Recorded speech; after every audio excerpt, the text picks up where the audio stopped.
পরে হচ্ছে 6 আর নিচে দিলাম 4। বসো বসো বসো। কি ব্যাপার রশিদ, তোমার তো থার্ড পিরিয়ড, তুমি আমার ক্লাস নিচ্ছ কেন? আদাব স্যার। আদাব? কি হলো, আমার কথার জবাব দিচ্ছ না কেন? কথা বলছো না কেন? কালা বোবা হয়ে গেলেন নাকি? স্যার, আপনার বোধহয় ভুল হয়ে গেছে। আমরা 1 সপ্তাহ আগে আপনাকে বিদায় সম্বর্ধনা দিয়েছি, আর সেই সম্বর্ধনা অনুষ্ঠানে আপনি আমাদের উদ্দেশ্যে বলেছিলেন আমরা যেন নিষ্ঠার সাথে ছাত্রদের পড়াতে ভুল না করি। দেখো দেখি কি কাণ্ড, ভুল তো আমারই হয়ে গেল। পড়াও পড়াও পড়াও, নিষ্ঠার সাথে পড়াও, শতধার যেন কোনো অভাব না হয়। কোনোদিন কোনো অজুহাতে স্কুল কামাই করো না, তাহলে তুমি ফাঁকে পড়বে, ছাত্ররা ফাঁকে পড়বে, গোটা জাতি ফাঁকির মধ্যে বসবাস করবে। স্যার, আপনি না না না না না না, আশীর্বাদ করছি, আশীর্বাদ করছি। একটা কথা বলে দেখো, তুমি যেমন আমার ভবিষ্যৎ, তেমনি তুমিও ওদের ভবিষ্যৎ। পড়াও পড়াও।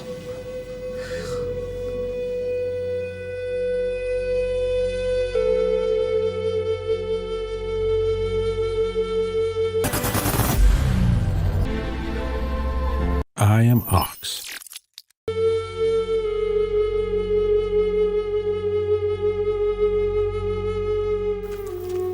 স্যার, স্যার আদাব স্যার। আদাব। কে রে তুই? আমি স্যার খাদেম। খাদেম? কোন খাদেম? স্যার ওই অঙ্কে কাঁচা ছিলাম বলে আপনার ওই সন্ধিবেদ দিয়ে না পেটালে আপনার হাতের সুখ মিটতো না, আমি সেই খাদেম স্যার। ও খোদা, দেখো দেখি কাণ্ড। সুদ কষার চলতি নিয়ম তো কিছুই বুঝতি না, অঙ্কে যেন কত পেয়েছিলি?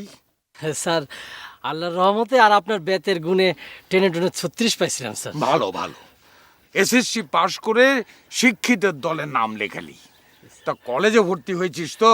স্যার সে তো কবে স্যার, আমি তো এখন 3rd ইয়ারে স্যার।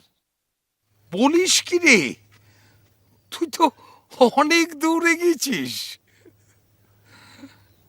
আশীর্বাদ করি, বাকিটা যেন ঠিক মতো চালিয়ে যেতে পারিস, তা মাস্টার ডিগ্রি পর্যন্ত যেতে পারবি তো? স্যার আমার বাপ তো আমাকে বিয়ে দেওয়ার জন্য অস্থির হয়ে উঠেছে। যা, তাই হয় কেন? ভালো একটা সম্বন্ধ পাইছে তো এই জন্য স্যার। তোর বাপটা একটা মূর্খ, মাস্টার ডিগ্রি করার জন্য এখনো 3-4 বছর হাতে রয়েছে, এখন এসব গাড়া করলে পড়িস না। Your first and foremost duty to complete the education, understand? G G sir, G sir. তোর হাতে কি রে? স্যার ইলিশ স্যার। এত বড় ইলিশ কোথায় পেলি? স্যার ওই মেয়ের বাপ 1 কুড়ি ইলিশ পাঠিয়েছে, তো তো মা বললো যে আপনার বাড়িতে একটা দিয়ে আসার জন্য। সর্বনাশ, এত বড় ইলিশ তো আমাদের পেটে সইবে না। মানে স্যার? মানে আবার কি, এটার দাম কত হবে জানিস?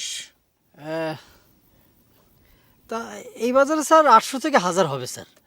তোর বাপ ব্যাপারী, তোদের না হয় হাজারে বেজার নেই, কিন্তু আমরা এত বড় ইলিশ বটিতে কাটতে গেলে রেগে জ্যান্ত হয়ে পদ্মায় লাফিয়ে পড়বি।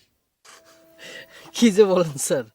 না না না না, হাসির কথা নয়, আর কিছুদিন যাক না, দেখবি তোদের পরের প্রজন্ম এই ইলিশ এঁকে তাদের ছেলে মেয়েদের দেখাবে এক সময় এটা আমরা খেতুম। স্যার ইলিশটা একটু ধরেন স্যার, আমার আরো অন্য জায়গায় যেতে হবে তো স্যার, ধরেন স্যার। সেটি হবে না বাবু, যদি একান্তই আমাকে দিতে হয় তাহলে তোমাকে আমার বাড়ি পর্যন্ত যেতে হবে, নইলে তোমার গুরুমা মনে করবে এই এত বড় ইলিশটা আমি চুরি করেছি।